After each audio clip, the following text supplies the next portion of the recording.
Nu, pradžioj peržvelgsim jo biografiją truputį, iš kuris toks atsirado. Na ir Petras Motiekaitis gimė 20 metais, Manaitų kaime, Smilgių valsčiuje, Panevėžio apskrity. Tėvas caro laikais emigravo į JAV, Lietuvai tapus nepriklausoma grįžo į tėvynę, pirko žemės, vedė.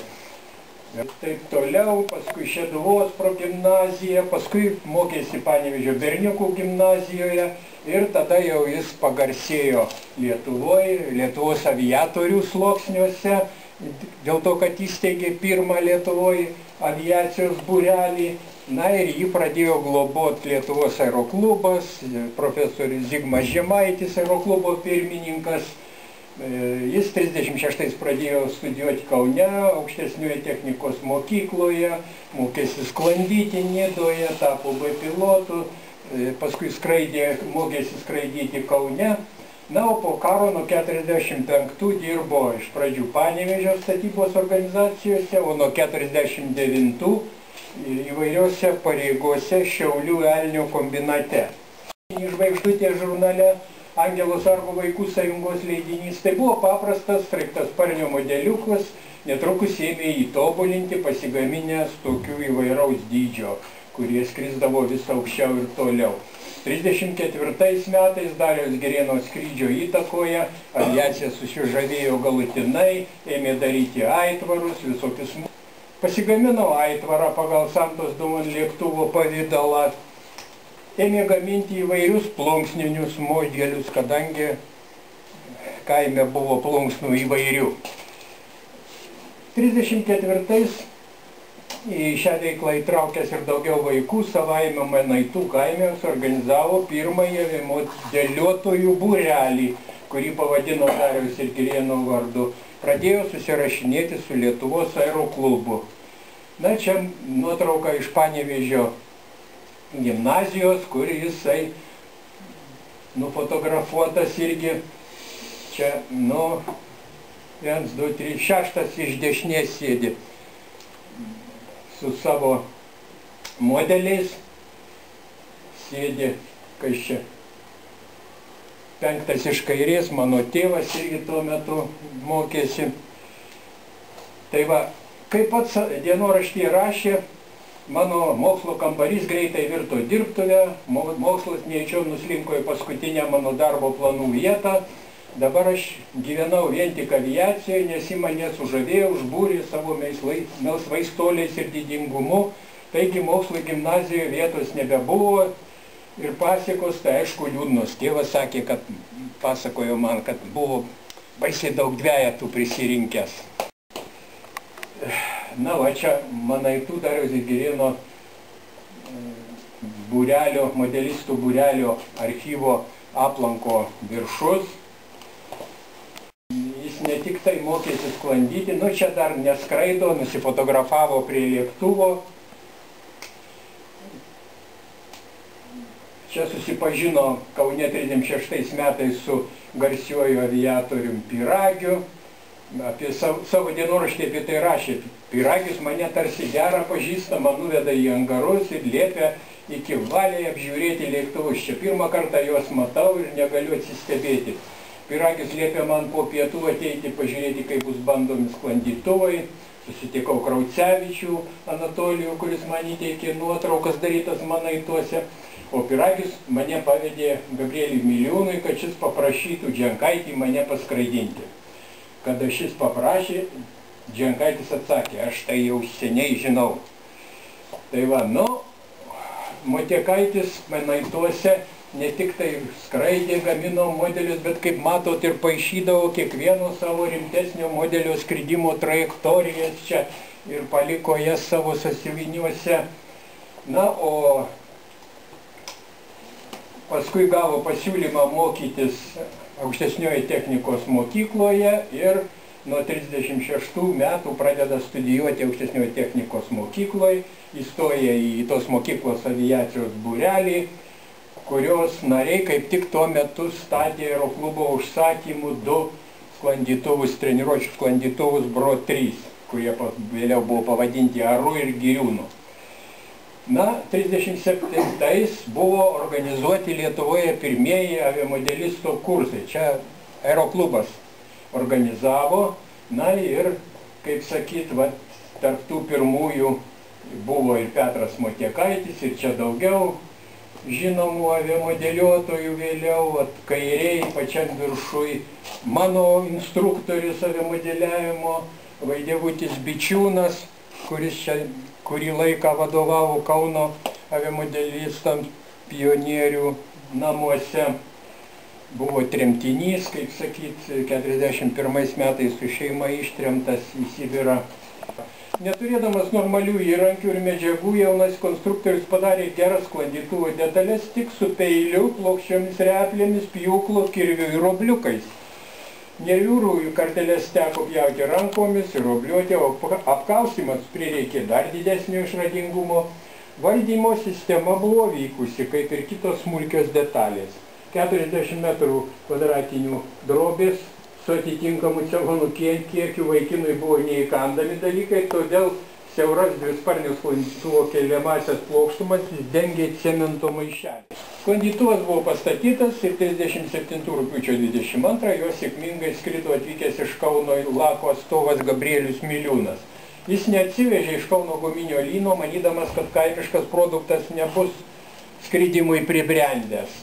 Ir buvo nustebintas Motiekaičio paruošta vilkimo virve su skridiniais ir numetama važiuoklė, su kuria ir galėjo startuoti nuo šlaito.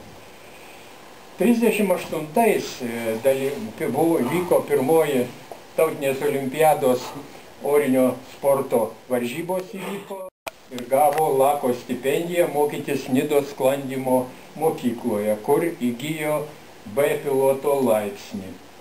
Kaune Lakas jam sudarė sąlygas išmokti skraidyti lėktuvu nemokamai ir 38 metų rudenį Motiekaitis pradėjo skraidimo mokslus su lėktuvu Tyler Cup, po 50 skridimų su instruktoriumi, lapkričio 18 išskrido savarankiškai, 39 tęsė savo skraidimus su Tiger Motu, Lent 82. 39 birželį su Lietuvos komanda dalyvavo varžybose tarptautinėse Suomijoje, Jemijärvi, kur jungėsi su suomių, vokiečių, švedų, estų, latvių modeliuotojais. 39 rugpjūtį Motiekaitis dalyvavo Baltijos šalių modeliuotų varžybose Kaune. Na, ten labai aukštų vietų neužėmė, bet ir ne paskutinis buvo. Prasidėjus mokslo metams kartu su draugais aukštesniojo technikos mokykloje statė lėktuvą, kurio statyba, o taip pat asmeniniai skraidymai lėktuvu. 40 metais prasidėjus sovietų okupacijai nutrūko aukštesnė technikos mokykla, jis baigė 41 metais. Vokiečių okupacijos metus praleido gimtinėje, aprašydamas ir gražiai apipavidalindamas savo aviacinę veiklą dienoraščiuose, kurie yra saugomi dabar mūsų muziejuje. 45 atkūrė Panevėžį aviamodeliuotojų būrelį, pirmąjį sovietinį Lietuvoje, 47 dalyvavo Lietuvos ir SSR aviamodeliavimo čempionatuose, na ir 48 pasiekė SSR skridimo trukmės rekordą 2 valandas 2 minutės ir tapo 2-kart čempionu. Na, čia reikia dabar papasakot, kad nesenai Saulius Lukšys, mūsų irgi aviamodeliavimo vienas iš apaštalų tokių dabartinių, kur knygelės rašo apie aviamodeliuotojų varžybas, ten tokios, taip sakant, pagal metus bando suregistruoti, jau 3 knygelės išleido. Jis čia ryžosi padovanoti jau mūsų muziejui kai ką iš savo archyvo, ten nuotraukos įvairios, protokolai varžybų. Ir netikėtai man jis perdavė, reiškia, Petro Motiekaičio laiškus. Laiškus Pranckiečiui. Taip sakant, iš Pranckiečio archyvo, kadangi jis ten perėmė tą Pranckiečio archyvą. Pranckietis irgi buvo, kaip sakyt, nuo pokario metais iki beveik visais sovietiniais metais buvo pagrindinis visų Lietuvos aviamodelistų toks ir vadovas sportininkams aviamodeliuotojams. Ir pats dalyvavo varžybose ir iškovoja šį bei tą, kai kurių prizų. Tai va, tai Petras šitas Pranckietis, tai buvo iš to paties Manaitų kaimo, iš to paties būrelio. Kaip sako, jie geriausi draugai buvo, kaip sakant, idėjos broliai. Tai va, ir tie laiškai, reiškia, Motiekaičio laiškai Pranckiečiui labai daug tokios įdomios informacijos teikia apie tai, kaip statė jisai sklandytuvą savo Moti 2 antrąjį, apie kurį visiškai nebuvo, neturėjom jokios informacijos, kad ten truputį kelias eilutes buvo parašęs Ašmenskas, dar kelias eilutes Jurkštas amžinatelis jį buvo parašęs ir tokių neaiškumų buvo net kada jis tas Moti 2, tas lavinimosi sklandytuvas šiauliečių, kuriais metais jis buvo pastatytas. Vieni rašė, kad 52, kiti rašė, kad 53. Tai va dabar iš tų laiškų paaiškėjo, kada jis buvo pastatytas, tas sklandytuvas Moti 2. Jis buvo, kaip sakant, išbandytas ore 53 metais. Dėl to, kad Motiekaitis tuoj tais pirmaisiais metais, kai jau pradėjo gyventi Šiauliuose, pradėjo dirbti Elnio kombinate, jis ten, žinoma, konstruktoriaus darbais buvo apkrautas įvairiais, bet jis, reiškia, vedė aviamodeliuotojų būrelį ten Šiauliuose. Skaitė paskaitas sklandytojų būreliui, kuriam statė sklandytuvą, tą Moti 2. Na ir, žinoma, darbo ten buvo daug, nes ta gamykla dar tik tai Elnio gamykla stojosi ant kojų ir, kaip sakyt, jis ten buvo užverstas darbu ir, kaip sako, nuo ryto iki vakaro. Nu ir tokiomis sąlygomis jis vis dėlto, kaip galima suprasti iš jo laiškų,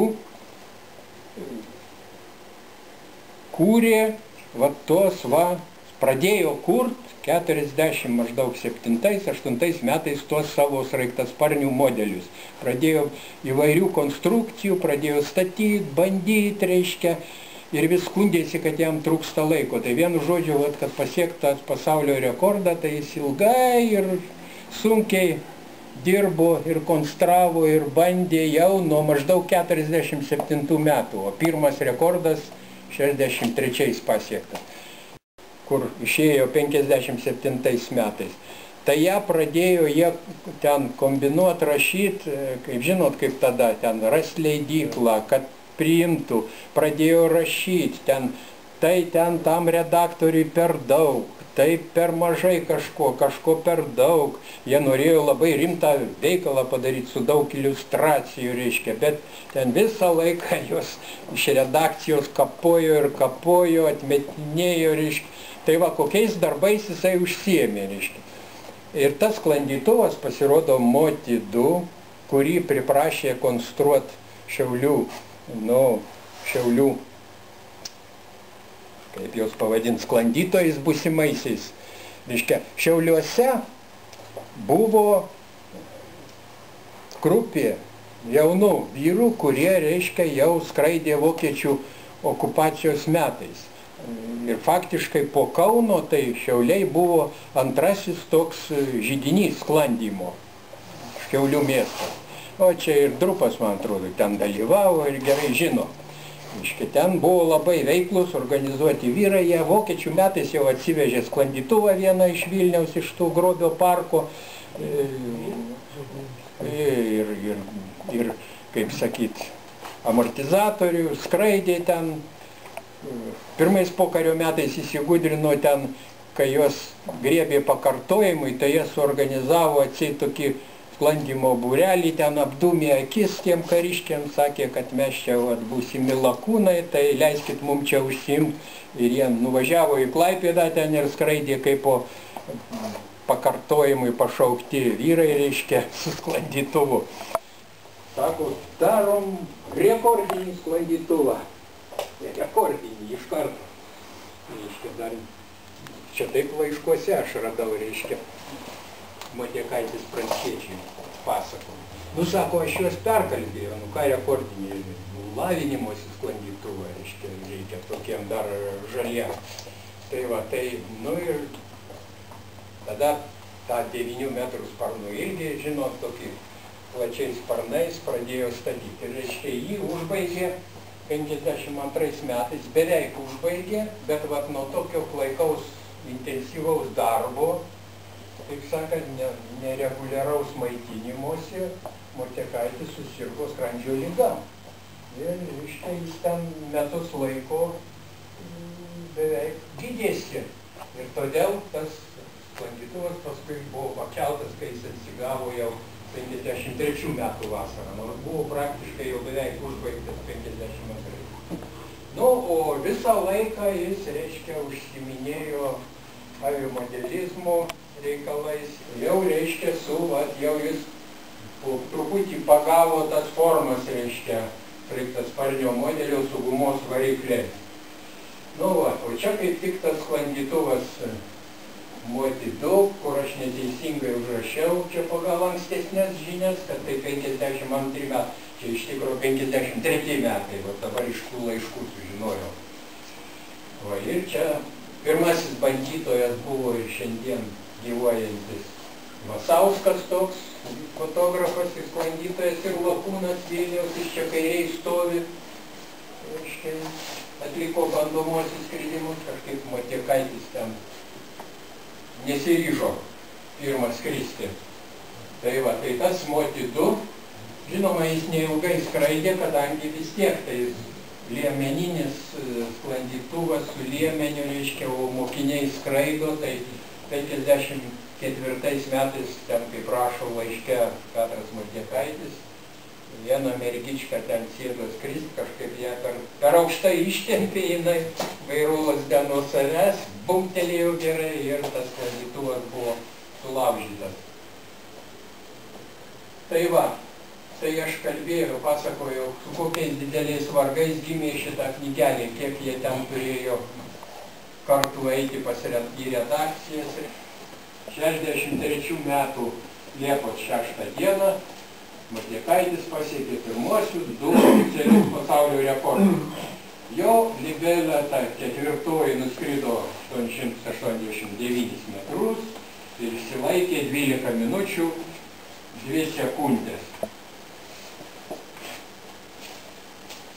Na, eksperimentuodamas sukūrė sraigtasparnių modelių su keičiamų rotoriaus skersmeniu, autorotacijai, reiškia, sukūrė startinę įrangą greičio modeliams, išvedančią juos į reikiamą skridimo trajektoriją.